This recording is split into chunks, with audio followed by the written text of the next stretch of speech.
नमस्ते दोस्तों, आज हम आपको लेके चलने वाले हैं दिल्ली भारत पर्व में, जो गणतंत्र दिवस के बाद मनाया जाता है 26 तारीख से लेके 31 तारीख तक। भारत पर्व केवल एक उत्सव नहीं बल्कि एक मंच है जहाँ पर सभी राष्ट्र एक साथ देखने को मिलते हैं और इसका आयोजन भारतीय पर्यटन मंत्रालय द्वारा किया जाता है। और यहाँ पर सभी स्टेट के अपने अपने ऐसे हट बने हुए होते हैं और वे अपने अपने स्टेट के टूरिज़्म को प्रमोट कर रहे होते हैं। बहुत ध्यान से देखने पर यहाँ पे छोटी छोटी झांकियाँ और उनके छोटे छोटे प्रसिद्ध हर किसी चीज़ के चित्र लगे हुए होते हैं।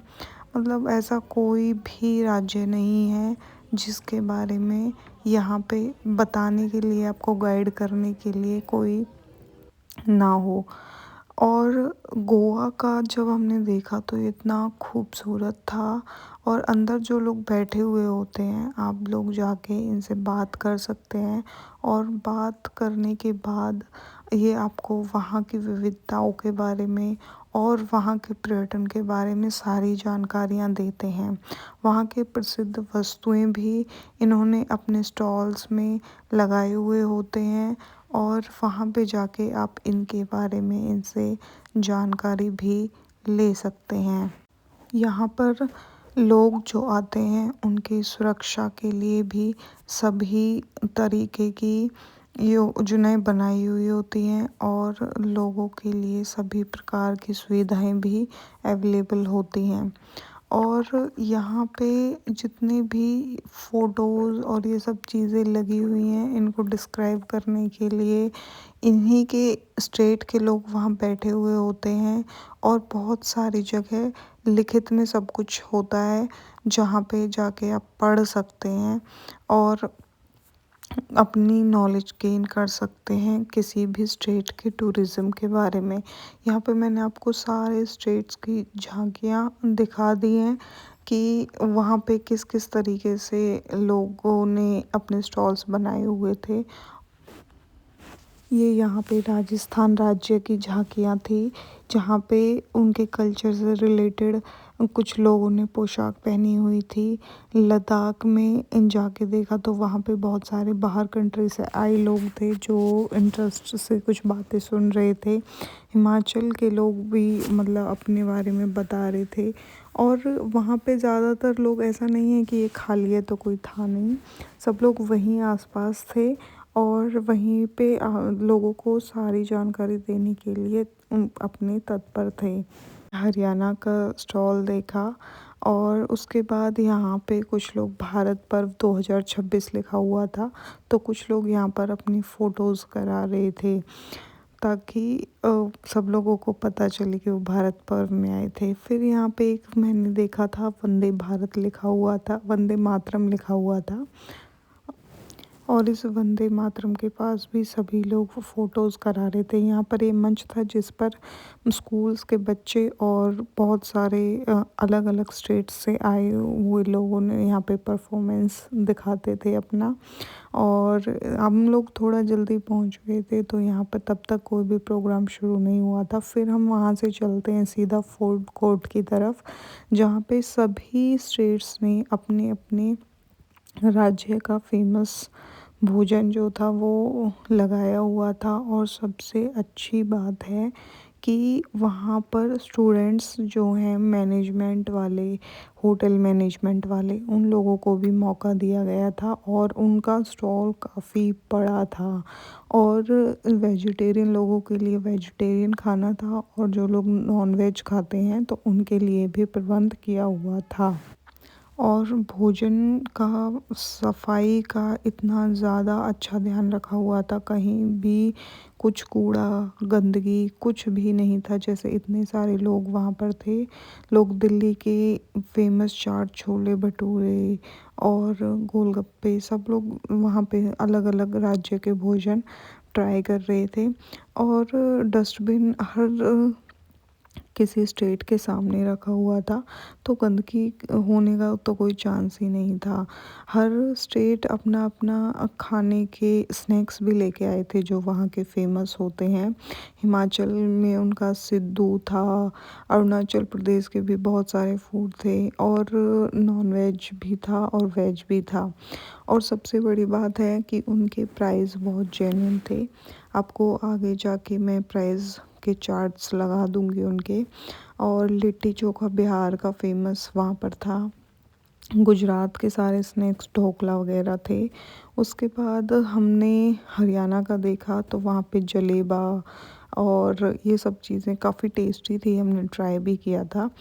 हिमाचल प्रदेश का सिद्धू मैंने बता दिया है, और यहाँ पे इंदौरी पोहा था और बहुत लोग इंदौरी पोहा खा रहे थे और सच में उसका टेस्ट बहुत बहुत अच्छा था। फिर उसके बाद हमने जितने भी स्टॉल्स थे सबसे थोड़ा थोड़ा कुछ खाने का ट्राई किया, लेकिन हम सब कुछ शूट नहीं कर पाए। बट एक बात है कि वहाँ के खाने की जो जितनी तारीफ़ करी जाए उतना कम है।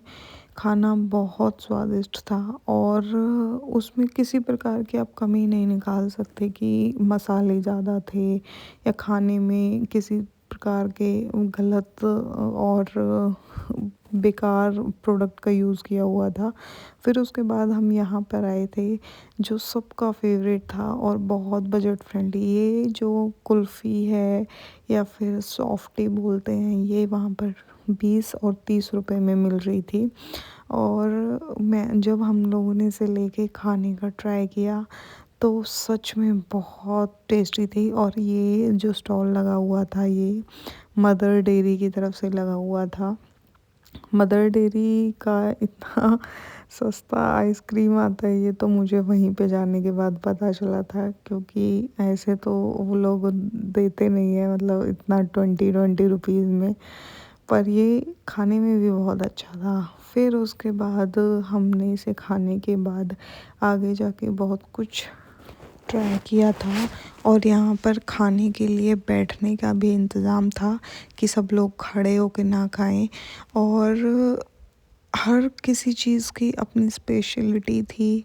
यहाँ पे ये भेलपुरी वाला चाट बहुत टेस्टी था, बहुत अमेजिंग था। ये चाट है, आप यहाँ के प्राइस देख सकते हो, बहुत कम प्राइस में और क्वांटिटी काफ़ी ज़्यादा थी। ऐसा नहीं है कि प्राइस कम है तो क्वांटिटी कम थी, क्वांटिटी कम नहीं थी, क्वांटिटी काफ़ी थी कि आपका थोड़े से पैसों में पेट भर सकता था। गोवा वाले स्टॉल पे जब हम गए थे तो यहाँ हमने पूछा था कि वो नॉन वेज क्यों नहीं रखा हुआ है, तो तो उन लोगों ने हमें बताया था कि लोग यहाँ पे ले नहीं रहे तो इसलिए उनका नॉन वेज नहीं था। फिर उसके बाद ये नूडल्स हमने सिर्फ 50 रुपीज़ में लिए थे। ये एक आइसक्रीम थी जो कि मिक्स थी। अभी जो थोड़ी देर पहले एक स्लिप दिखाई थी तो सबको वो टोकन लेना पड़ता था, और वो टोकन लेने के बाद आपको खाना मिल जाता था वहाँ से। और फिर यहाँ पर ये कुछ कार्यक्रम हो रहे थे, जो ये दोनों लोग हैं ये काफ़ी अच्छा परफॉर्म कर रहे थे। ये अपना कोई कल्चर दिखा रहे थे। यहाँ पे लोग फ़ोटोज़ करा रहे थे, वेलकम टू भारत पर्व 2026 जो लिखा हुआ था। फिर यहाँ पे इनके पास देखने के लिए लोग कम इकट्ठे हो रहे थे, तो ये थोड़ा सा इन्हें ऐसे लग रहा था कि काश थोड़ी सी भीड़ हो जाए। और फिर उसके बाद ये उन लोगों ने थोड़ा थोड़ा कोशिश करी लोगों को इकट्ठा करने के लिए कि लोग इकट्ठे हो जाएं और ये परफॉर्म कर पाएँ। फिर छोटा सा बच्चा था एक, यहाँ ये उसके साथ खेलने लग गया। लेकिन लोग मतलब तब तक भीड़ बहुत ज़्यादा हुई नहीं थी, तो इस वजह से कम ही लोग जा रहे थे ऐसे बच्चों। यहीं से ये मंदिर के भी दर्शन हो रहे थे। कौन सा मंदिर है ये तो मुझे। फिर हम फूड कोर्ट से वापस आए तो हमने यहाँ पर देखा कि ये एक जोकर था जो कि बच्चों के साथ फ़ोटोज़ करा रहा था, और इसका पोज इतने डिफरेंट थे और इतने क्विक थे ना कि बच्चे इतनी जल्दी तो समझ भी नहीं पा रहे थे। और फिर वहाँ से थोड़ा आगे चल के हमने ये लोगों को देखा, ये अपना परफॉर्मेंस के लिए रेडी हो रहे थे। इनका परफॉर्मेंस भी तब तक शुरू नहीं हुआ था। यहाँ से आगे चल के इस तरीके का एक खेल हो रहा था और बहुत सारे लोग देख रहे थे, क्योंकि और एक्टिविटीज़ तब तक शुरू नहीं हुई थी। इसमें लोग यहाँ पे आके ऐसे मतलब स्पोर्ट्स का कुछ था ये। फिर उसके बाद हमने झांकियाँ देखी जो कि 26 जनवरी पे टीवी पे और लाइव जाके भी बहुत लोग देखते हैं, तो ये नौसेना की झांकी थी। और सारी झांकियाँ इतनी खूबसूरत थी कि हमने बहुत नज़दीक से देखी। जितने भी लोग थे वहाँ सब लोग अपने फ़ोटोज़ करा रहे थे। ये विक्रांत है। फिर इसके आगे जाके और भी सारी झांकियाँ थी। जितनी भी झांकियाँ हमको देखने को मिलती हैं सब झांकियाँ यहीं पे इकट्ठी खड़ी हुई होती हैं। और इन झांकियों की 4 लाइन्स थी। 4 लाइन में ये सारी झांकियाँ थी वहाँ पर। और इनको इतना ज़ूम करके देखा मैंने, हर किसी की एक छोटी छोटी चीज़ को बहुत अच्छे से डिस्क्राइब किया हुआ था। हर किसी तस्वीर और मूर्ति को देखकर ऐसे लग रहा था कि जैसे ये बस अभी बोल पड़ेगी। हर किसी स्टेट का अपना कल्चर उन लोगों ने दिखाया हुआ था। मतलब कुछ कहा ही नहीं जा सकता, इतनी खूबसूरती थी। हर एक स्टेट का आगे नाम लिखा हुआ था। ये वीरों की भूमि करके लिखा था और ऊपर शहीदों के फ़ोटोज़ लगे हुए थे।